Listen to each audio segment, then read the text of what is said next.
Hey, what's up, guys? Welcome back to the HPR Chronicles Podcast with Shakur and Smith. That's me.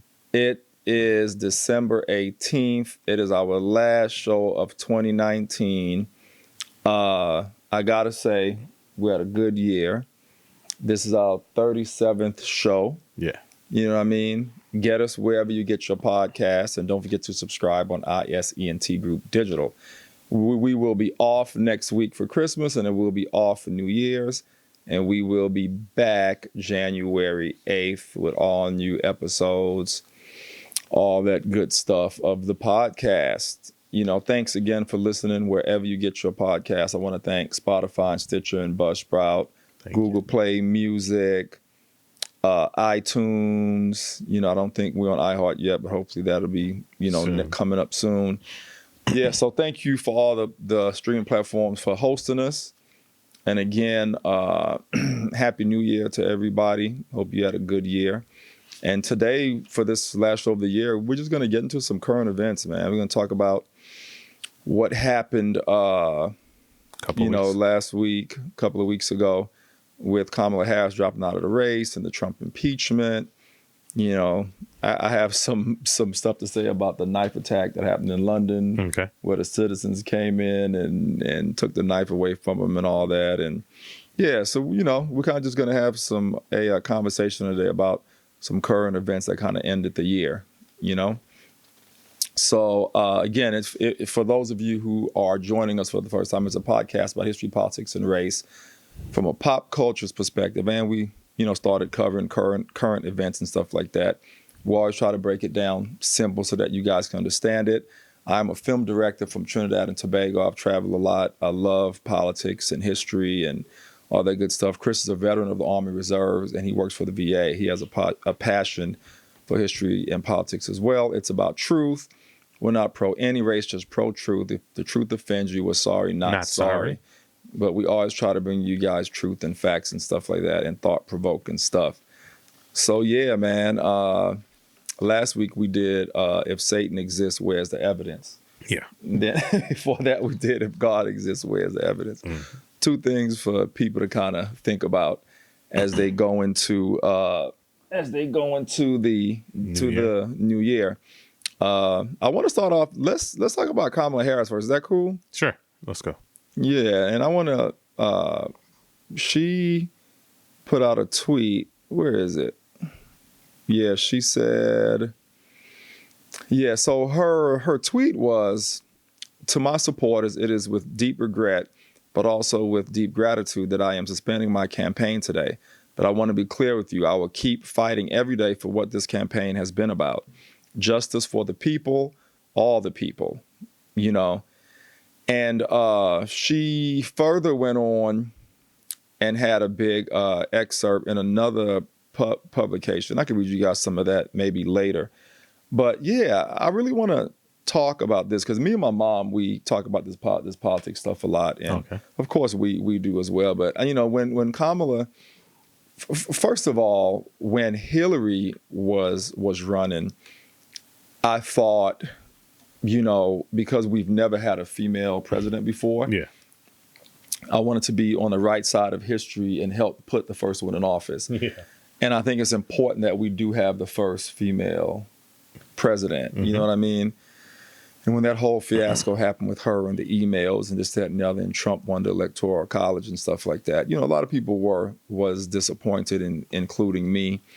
And so this time around, when Kamala Harris came into play, to me, she had all the right things, everything that she was about hit on all the right cylinders for me and a lot of people.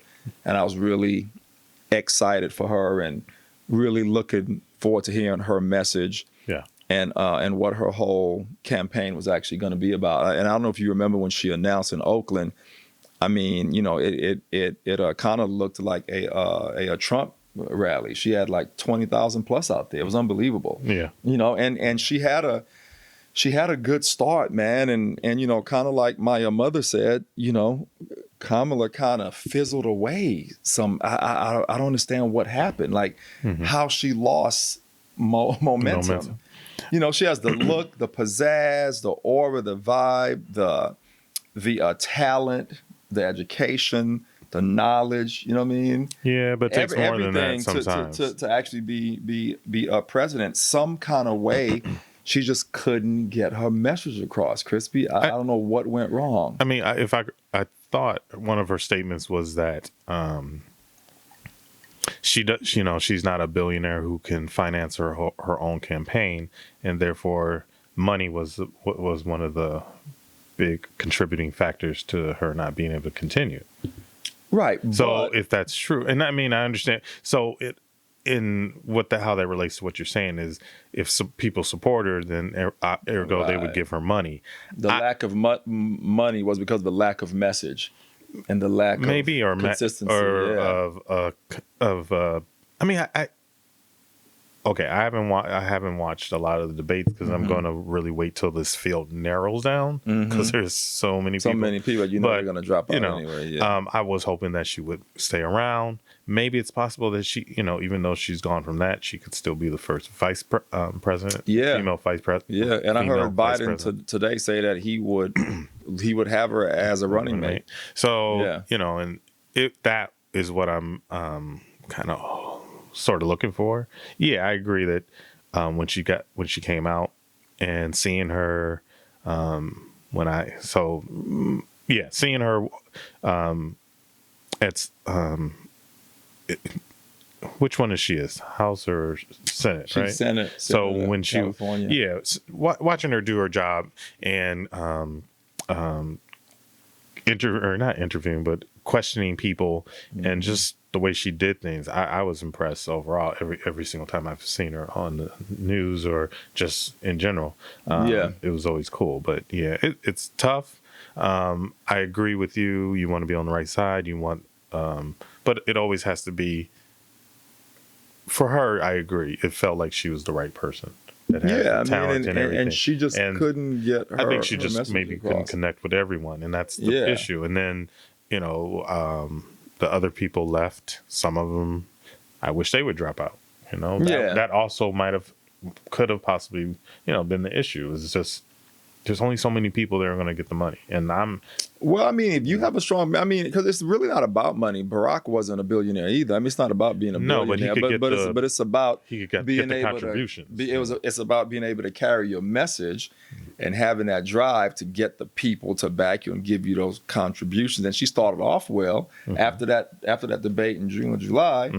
She made like $9 million the next day or something like that. Yeah. My numbers could be off, listeners, but I know she made a lot of money. Okay. And then after that, like they said on the news a couple of weeks ago, she just fizzled out, man. Like you just didn't, you really didn't hear much from her. There was nothing really going on. You know what I mean? She just fizzled out, and I don't know if it's campaign manager who's running her campaign. I don't know whose fault it is that the message didn't get out correctly to make people want to support her financially, but they did a bad job because the way she started off, I really think she had a shot. I really think she had a shot. And if the base liked her, the Democrat supporters. She really had a shot. The statements you're making are also the reason why she didn't. Obviously, the base wasn't truly there. No, I'm saying in the beginning they was. That's what I'm saying. They supported her. They backed her getting in the race. Yeah, you know what I mean. She had a following, and she still has a following. But it's just again, there is a point where either you can move past that or you can't. And she couldn't keep the audience engaged. I've been reading because I was one of them that lost interest. So you know what I'm saying? Correct, but who are you interested? Okay, so right now, some of the people currently or that seem to still be around are Michael Bennet, Joe Biden, Michael Bloomberg just recently is throwing his hat in there, right?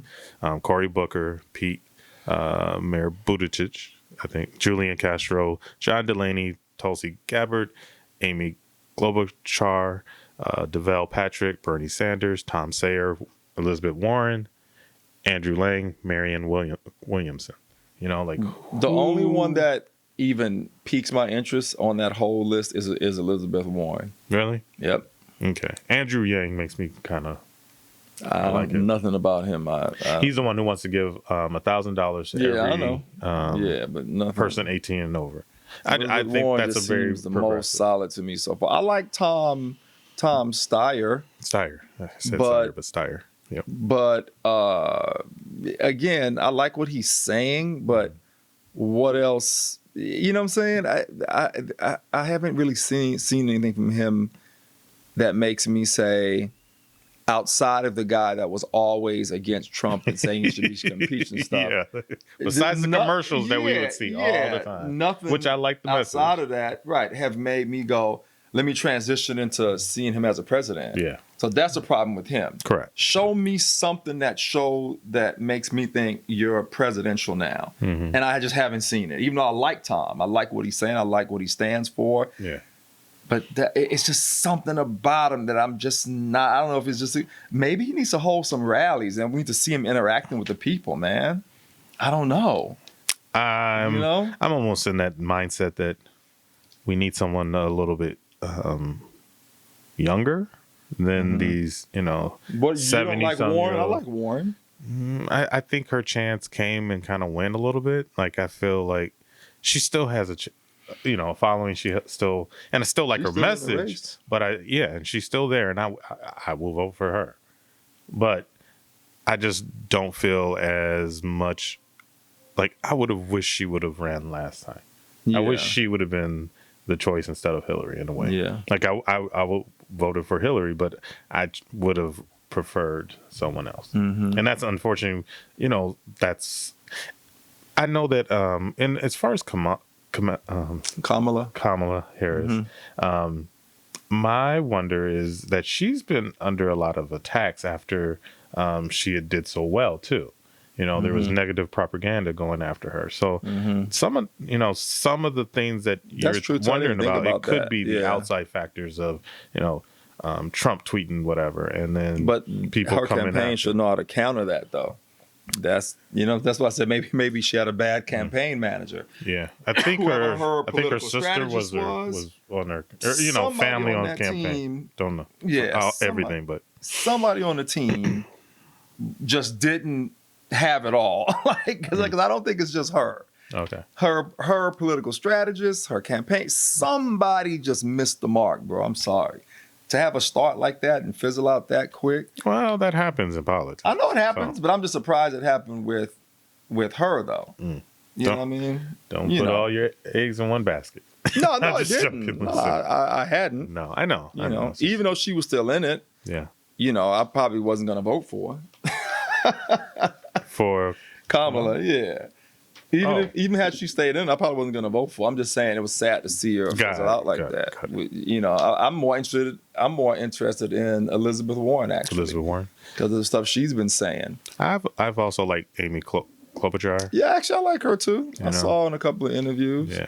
She's not bad. Julian Castro, I kind of like his message. Yeah. It's kind of let's see, man. You know what? Before we move on, I just got to say, I'm kind of with you. I want to wait until it really narrows down. Yeah, and really get into those last 4 or whatever it's going to be to really see who the nominee is going to be. Because the one bad part about not hearing and watching the debates, and the main is just I'm not getting. I don't want to hear the negative stuff that people are going to be bringing about each other. And, sometimes they, of course, try to point out their differences and who's better at whatever.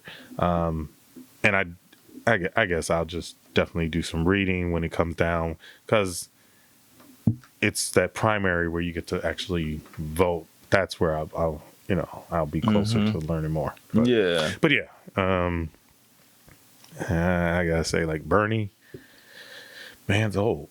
Yeah, I thought Bernie was great last time. I like him. Joe Biden. This time I like too, the man, but again, just old. I'm just worried about these guys passing away in office. Why take the stress? Yeah, I agree. But anyway. I totally agree. Moving on to the impeachment. All that's been going on the last couple of weeks.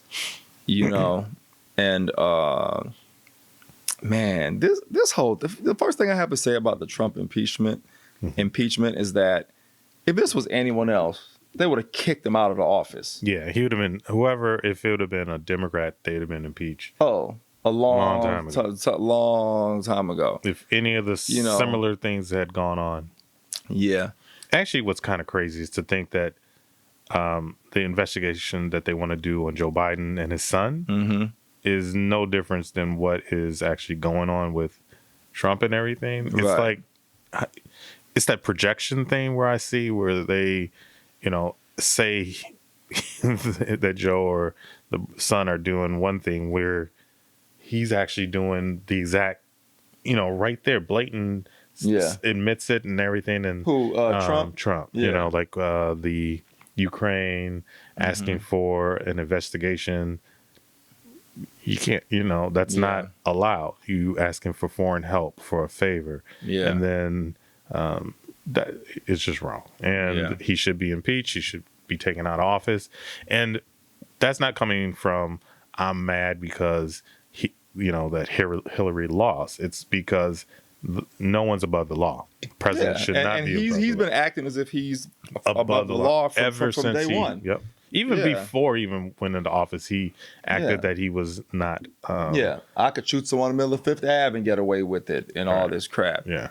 I mean, and to me, the thing that's sickening about watching the impeachment hearings and stuff is how the Republicans just keep making every excuse for this guy, man. And just like Tom Steyer said, what people don't realize is, if you can get the constituents to go against it, all those Republicans will switch. Oh, yeah.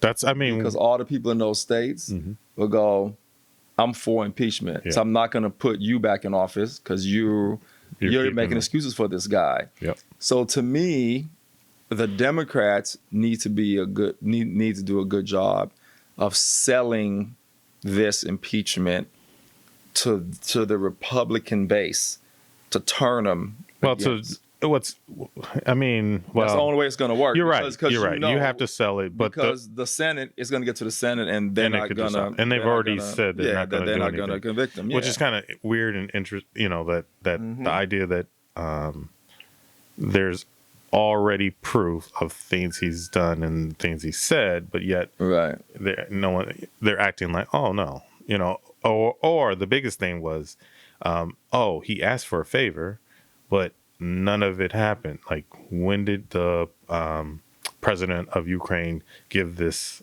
interview? Right. When did they actually give the investigation information? Right. Just because you didn't actually complete the crime doesn't mean that you didn't commit the crime. Yeah, because he still committed the crime. You committed the crime. Just because you didn't complete the, like the whole thing. There still was a crime, and that's the part that I'm shocked anyone is defending right now, because wrong is wrong, good, right is right. Yep. And the Republicans are acting as if because he didn't complete the crime, it's all right. He shouldn't. And if they are God-fearing people, then they should be worrying about themselves, because going back with the God concept. Yeah. Yeah. But, sorry, had to bring that back. No, it's cool. It's just funny. Like and Trump keeps dry. You know how they say, if you say something enough, people will start believing. Yep. So every time you see him on the news, he always says, "It's this made up impeachment witch hunt." Yeah. That was the perfect call. Oh. So if he keeps driving that home, his base the Republican base will go, it's just a witch hunt. Actually, they do believe that. That's why but what's okay, now I just thought about that. There's a report that came out by the Inspector General for the Justice Department, which is headed by Barr, which is Attorney General, that when the Mueller report came out, said that Trump was cleared, right? But the Inspector General, who Barr picked to do the investigation, found that there was cause for the FBI to do what they did. That that the probe into the Russian the whole camp, not the that the Russians were in meddling in our elections and all this stuff. They found that to be true. They found that it was true, that there was valid information for the FBI to do an investigation into the Trump campaign during that time too. So it's kind of weird that this man will still continue using witch hunt and all that other stuff, and that it's fake, when even the Inspector General for the Justice Department has found that there was and everyone in his camp got put in jail. Every single person except him and his kids. You can't say every person, but yes, Almost there's a lot of people that are in jail him and his kids. that have. They all got convicted, man, except him and his kids. And again, going back to the Mueller report, it wasn't that they didn't find. They was like, if he wasn't a sitting president, we could have indicted him. Exactly. So they never said he was clear. And that's that is the meat and potatoes, is that if he wasn't president, he would have actually been indicted. Right, for everything that he did and said. I mean, just the thing with the porn star, he lied about that. Just on that, you know what I'm saying? Oh man, dude, I honestly don't know how this guy has gotten away with the stuff he's gotten away with. And the Republican Party are just weak and no backbone and will just go for anything. Well, this is what my point, or what I see, is that the Republican Party is following Trump is because he is actually doing what they would like done. So as far as conservative judges, he's filling them up. Right. So that stuff, he's doing things that you don't hear about, that you don't realize is changing the whole landscape of the nation. And all you can do now is just sit back and go, damn. So people who didn't vote, chose to throw their vote at a third person party, that all played into the hands of what the Russians were trying to do, which was divide the United States, and it happened. And there was enough votes in the right spots to make him win the electoral college. So. Right. But I was going to say, it's deeper than just he's doing what they want him to do. Their constituents are also happy with them supporting Trump, and that's the problem. That's the main problem, because if their constituents are not supporting Trump, all those senators will no longer support Trump. Correct. They'll turn on his ass. No, I guess when I was saying, I wasn't talking about. I mean? Yeah, I wasn't talking about politician Republicans. I was talking about not just his base, but most conservatives are happy with what Trump is putting out. So you in other words, the conservative constituents or the constituents are the conservative constituents but they're not the ones that got him in happy. Office, though. It's all the poor people that got him in office, and he has done nothing for them. They were just talking about that. There isn't enough conservatives to get him in office. It's all the poor people that he promised that stuff to. Correct, and the people that America that he won electoral college that he hasn't done nothing for, but they still follow him blindly. You know what I mean? I mean, I guess I've heard some of that's true, some of that's different. Like some people that have followed him who voted for him, some, not a lot, have regretted their some have, vote. but not a lot. And then there is the base that, but my thought that the base, not to call people deplorables or anything, but are made up of very conservative who want like anti-abortion. Who that's the biggest one that I'm seeing, or the ones that are thought, which is exactly what he's doing, is that he's being disruptive to the government. But the part that I don't think a lot of people realize is how much the government is intertwined with just about a lot of things that you deal with on a day-to-day basis, and the stuff that he's doing, and not hiring directors or heads of these different departments is causing problems too. As a person who works in the government, I get people think the government's too big and that everyone who works for the government doesn't do their job or something like that, people get up, and as civil servants, we, go to work, and we do our jobs, and it doesn't matter who the president is. We just do our jobs. Regardless of who the president is, you do your job. You're not, gonna not do something just because of, is Trump now in office? No, you still continue to serve the nation. So I just kind of want to put that out there. So when you have someone who's willing to like shut down the government just because he's not getting a wall, that just doesn't make sense. For someone who says I'm for the little man, well, there's little people in the government too. That's dealing, needs that depend on their paychecks. And here you have someone who plays games with people's lives because it doesn't affect him. He could care less. He's rich enough that he really doesn't care. And that's amazing that people would think that this man is actually going to fight for you when really he's had no. And I didn't want to really make this all about negative about Trump, but just kind of saying like that people felt like he was going to fight for the little man when he's never done it. Right. When he was never gonna happen. Just a businessman. He never, he didn't pay, people their bill. He didn't pay his bills. He didn't.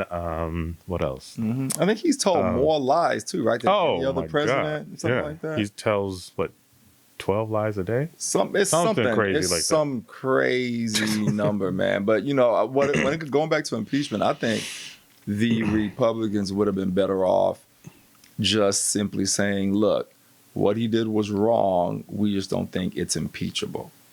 This stuff that I've been hearing on the news and these hearings, he did nothing wrong. The president did nothing wrong. He did nothing wrong. Yeah. It's just silly to me. You know what I mean? And he only said no quid pro quo after he realized that he was caught. Correct. He tried to make it seem like he said that from the beginning. See, it says right here when he was getting on the helicopter. No quid pro quo. Hey, you said that after you realized you were about to get caught. You didn't say that from the beginning. Do you know I read an article that said that phone call may have never existed? What article did you say that? It's a New York Times. Oh, they have the transcripts of it and all that. No. So that's the interesting part is that they supposedly have these transcripts. But they do. Yeah. But I'm sorry. I'm talking about the phone call. Sorry. The phone call I'm talking about is between him, the ambassador Sondland, Sondland, and him, and that's the one where he's quoted as saying no quid pro quo. But it's a call between the two of them, right? Yeah. That was supposedly on September 9th. Saying. That's probably fake. But then 2 days before that, there was another phone call on the 7th. So there's proof of the 7th. But there's no actual proof of the 9th. Calling and saying that. On the 9th, well, there's no proof of the call at all. Oh, okay. But and then along the lines is if there's no proof, then he never made that comment. Right. And so it almost seems like them two got together and was like, hey, let's say this. Let's just say y'all called and said that. Because I am amazed that man who's never used those terms, in the speeches I've ever heard him, he just doesn't seem like no quid pro quo or quid pro quo would come out of his mouth naturally. Right. With slurring and anyway. But I mean, but you know what? The thing about Trump, he is smart. He knows how to word things because he knows that people are listening because he's the president. He knows how to word things so that it's abstract, but everyone knows what he means and what he's talking about. Oh, yeah. Like when you hear the transcripts and stuff like that. Correct. I mean, he knows how to word stuff so that he can try and get himself out. He can deliver a message with his words, but not actually stating the true fact of what it was.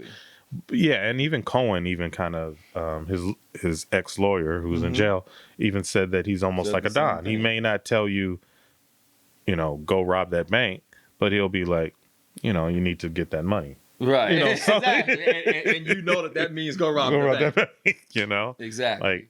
Exactly. He wouldn't say, I want this person to stop talking. Right. In other words, just be like, that person needs to be silenced. Exactly.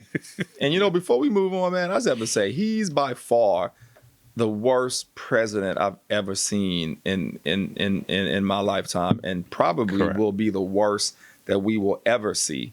And it's crazy. I remember not liking George W. Bush, the son.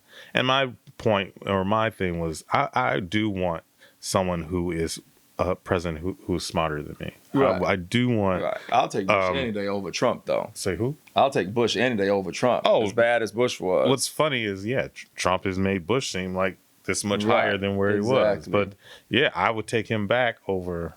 That's crazy to think. That's crazy to actually think think that. Yeah. Yeah. Or what was it? I remember everyone was so nervous about Romney being president. Mm-hmm. Bring Romney back. He probably would have been better than Trump. He'd have been a lot better. I will say that. He probably would have been better than Trump, man. Oh, my goodness. There was one more thing I wanted to say about him before we moved on. It was something I wanted to say about Trump and all of his Trump's you are so right. Like, a lot of people around him are being are in jail, or have been indicted already. Like, it's a lot of people. It's just amazing. Like, I've never in my lifetime, and I remember just watching, sort of, as a kid, Carter was a president, but I don't remember any of the type of stuff that's going on. His cabinet still isn't filled. It never has been. Never has been. It's crazy, man. It's just which I give a shout out to all civil servants that are working, because you're still doing your job, even though you may not have someone over you, or the person who is over may not necessarily be in your best interest, but you're still looking out and doing your job for the best interest of the nation. Right.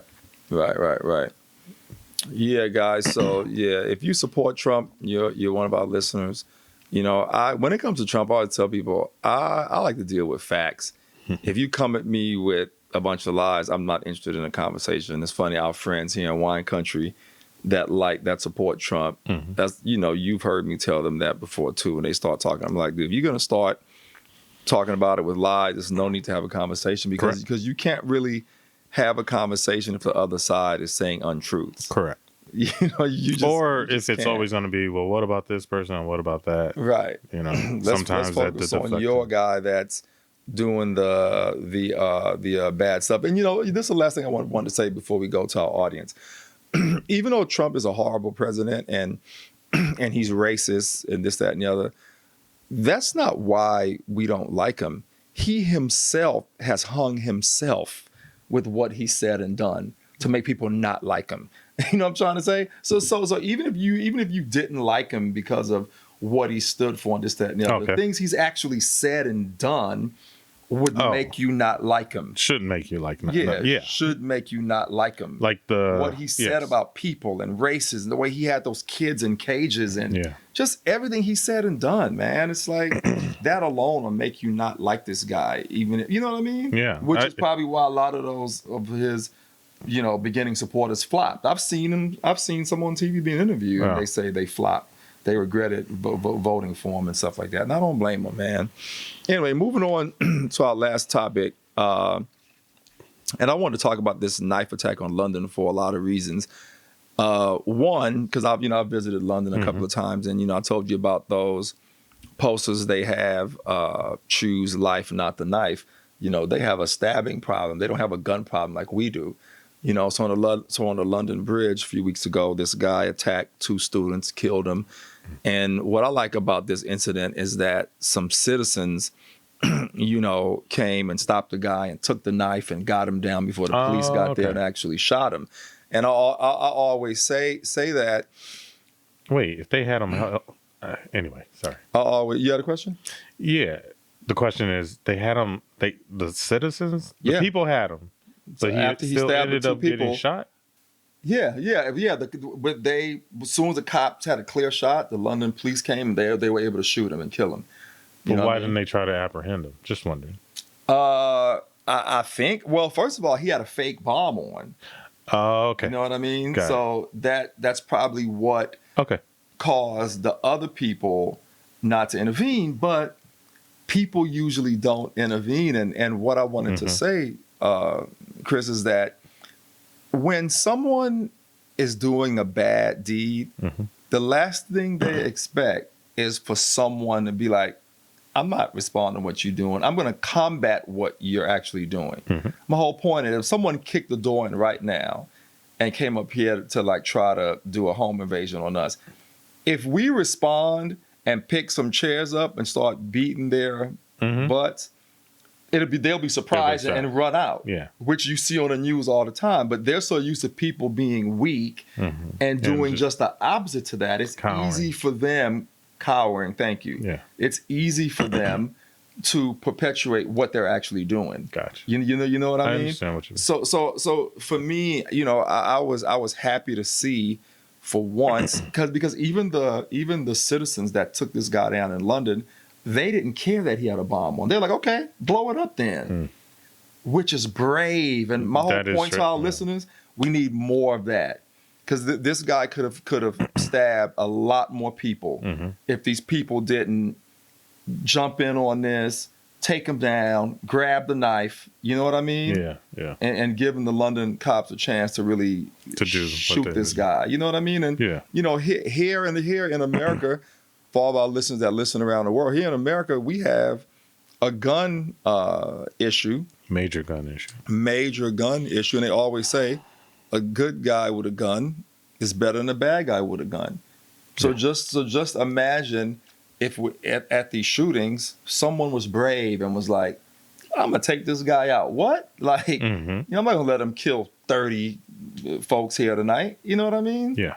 But it's like the same thing. We always cower instead of thinking, let me try to prevent this. Yeah. Let me try and stop this any way I possibly can. You know what I mean? Yeah. What do you think? And I see his mind going. My mind is going. Listeners. I'm not necessarily the most pro-gun person. Not against people having them. Not against, I don't have any. Right. Just, have I wanted one at one time? After shooting, didn't really do anything for me. So it's like, do I need one? No, so far. I guess if something bad happened to me, I might really consider one. But, no, I do get what you're saying.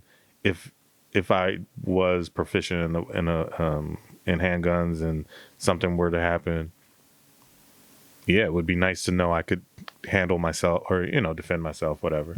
I don't know that every person having a gun can truly take down, someone else who's coming at them.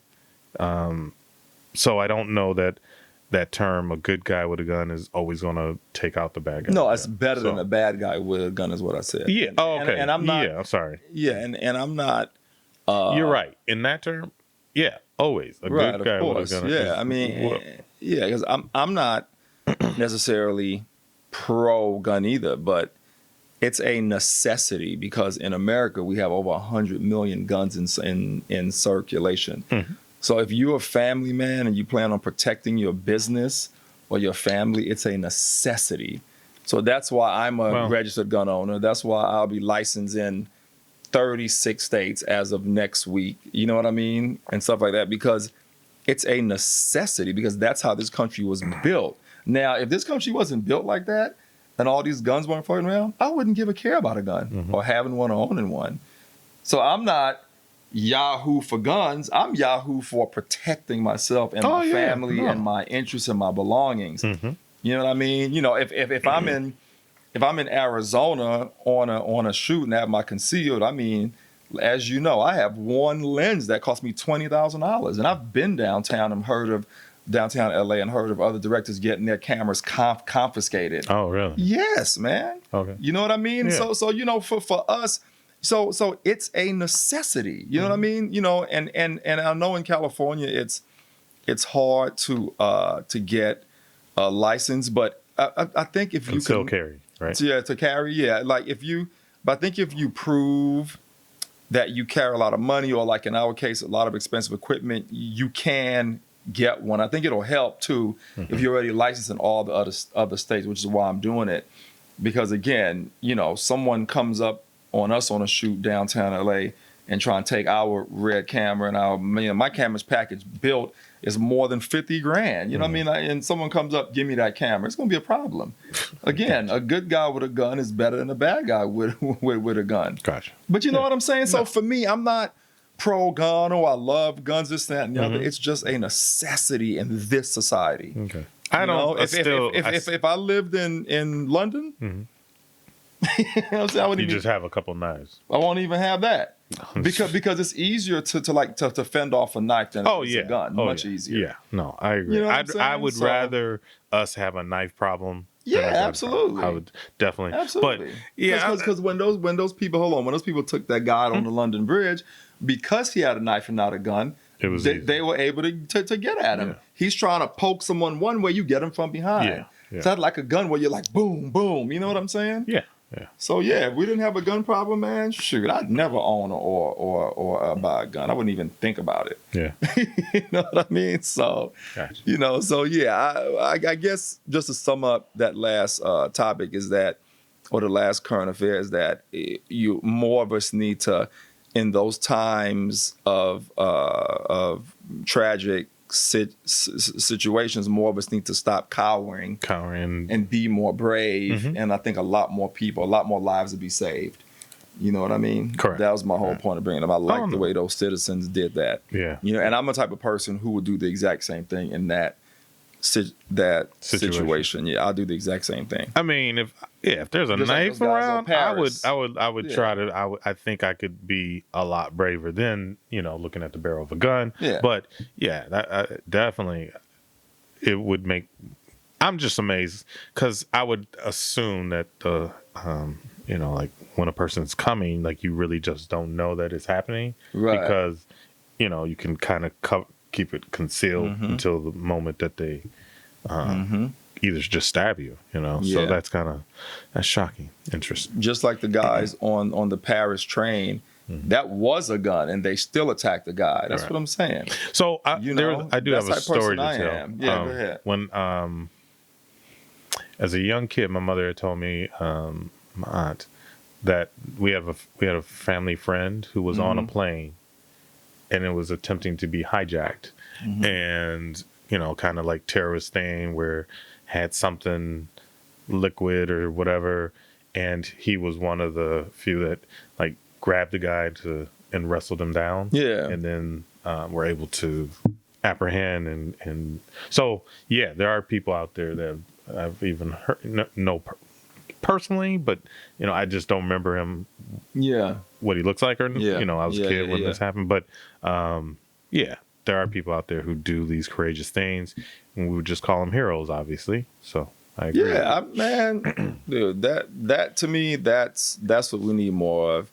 And again, and that's a good one to end the one last thing I want to say too. Growing up in Miami, I had my concealed weapons license, and I'll never forget when they changed the laws and started letting us carry concealed weapons. Crime went way down because all of the criminals knew that the honest citizens were also packing and able to defend themselves. Okay. Crime went way down because the guys that are committing crimes, they don't care about going to jail if they get caught with a gun. Yeah, it's the law-abiding citizens that didn't want to illegally carry, because we care about going to jail. Correct. We have stuff to lose, stuff like that. So when they switched it and we were able to carry, crime dropped like by 50% or something like that in Miami. Okay. Because, say you were a bad guy, you knew I had a gun. Yeah. So you came up to me to try to rob me and take my car, you thought twice about it. Because you knew now the average citizen is carrying now. You know what I mean? So crime went way down in Miami. Well, one thing I do got to say is I think Chicago is a conceal and carry state. No, I don't think it is it? I mean, I know some people. Why don't you look it up? I don't think it is. Yeah. Well, it might. You know what? I think I'll tell you. Because I think I might be licensed in that state actually after my stuff next week. And I said Chicago being a concealed carry state. Yeah. Obviously, that's a city, and I know that. But what I meant was that the city of Chicago allows it. Yeah, check. Just look up multi-state real quick, audience, before we go.